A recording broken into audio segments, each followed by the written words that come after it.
ফিরে এলাম বিরতির পর। নতুন ঋণের জন্য আইএমএফ দরবার পাকিস্তানের। ভারতের তীব্র আপত্তি। পাকিস্তানি সেনাবাহিনী আসল ক্ষমতার অধিকারী, নির্বাচিত সরকার ক্ষমতাহীন, পাক সেনা ও সরকার সন্ত্রাসবাদের মদতদাতা।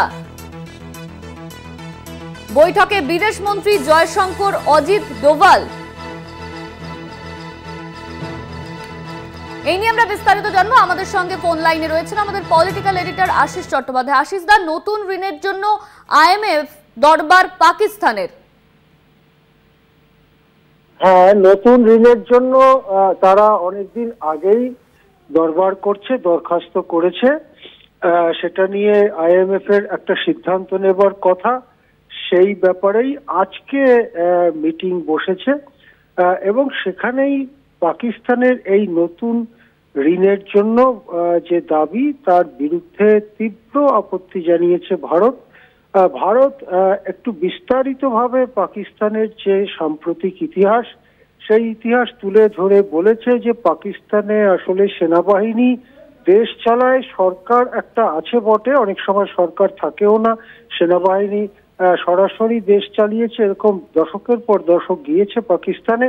বর্তমানে একটি নির্বাচিত সরকারের মতো আছে বটে, কিন্তু আসল ক্ষমতা সেনাবাহিনীর হাতে এবং সেনাবাহিনী গোটা দেশের অর্থনীতি নিয়ন্ত্রণ করে। সেনাবাহিনী নানা রকম ব্যবসা বাণিজ্যে যুক্ত হয়। আবার সেনাবাহিনী এবং রাজনীতিকরা সন্ত্রাসবাদীদের মদত দেয়, তাদের টাকা পয়সা অস্ত্র শস্ত্র সমস্ত কিছু সরবরাহ করে। যে টাকা পয়সা অস্ত্র শস্ত্রে বলীয়ান হয়ে তারা ভারত সহ পৃথিবীর নানা দেশে ভয়ঙ্কর অপরাধ সংগঠিত করে। এই সন্ত্রাসবাদীরা এখনো পাকিস্তানে ঘাঁটি গেড়ে রয়েছে এবং পাকিস্তানের সেনাবাহিনী, পাকিস্তানের সরকার তাদের মদত দিচ্ছে। আইএমএফ থেকে এর আগে বারে বারে যখন পাকিস্তানকে টাকা দেওয়া হয়েছে, নির্দিষ্ট প্রকল্প ভিত্তিক টাকা দেওয়া হয়েছে, অর্থনীতির উদারীকরণ এবং সাধারণ মানুষের কাজে লাগানোর জন্য যে টাকা দেওয়া হয়েছে, সেই টাকা লুটপাট করেছে সেনাবাহিনী, লুটপাট করেছে রাজনীতিকরা।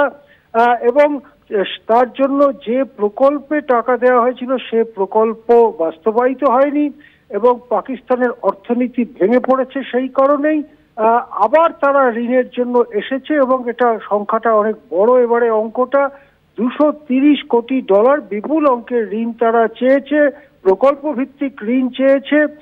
এই ঋণ যদি আবার পাকিস্তানের হাতে যায়, এই টাকা সেনাবাহিনীর নিয়ন্ত্রণে চলে যাবে এবং তা সন্ত্রাসবাদকে মদত দিতেও এই টাকার একটা অংশ খরচা হবে এবং সন্ত্রাসবাদ আবার মাথাচাড়া দিতে পারে আইএমএফ এর দেওয়া টাকাতে।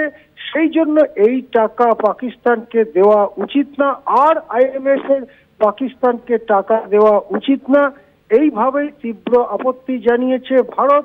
ভারত মনে করিয়ে দিয়েছে যে এর আগে কতবার পাকিস্তান আইএমএফ এর থেকে টাকা নিয়েছে এবং নানান প্রতিশ্রুতি দিয়েছে, প্রকল্প ভিত্তিক কাজ করার প্রতিশ্রুতি দিয়েছে, কিন্তু সাধারণ মানুষের জন্য কিছুই হয়নি। এই কথা মনে করিয়ে দিয়ে ভারত বলেছে যে পাকিস্তানের সাধারণ মানুষকেও জানানো দরকার তাদের জন্য যে টাকা আইএমএফ বারবার দিয়েছে, সেই টাকা তাদের জন্য খরচা না করে একটা পলিটিক্যাল ক্লাস এবং আর্মি, তারা সেই টাকা লুটপাট করেছে, সন্ত্রাসবাদকে মদত দেওয়ার জন্য সেই টাকার একটা অংশ খরচা করেছে।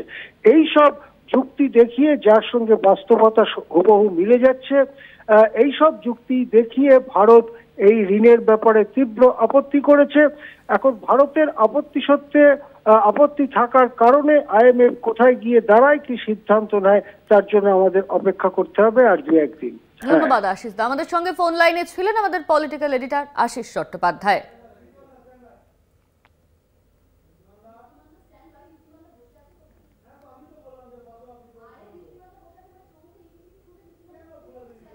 পাক মদতে সন্ত্রাসবাদীরা তারা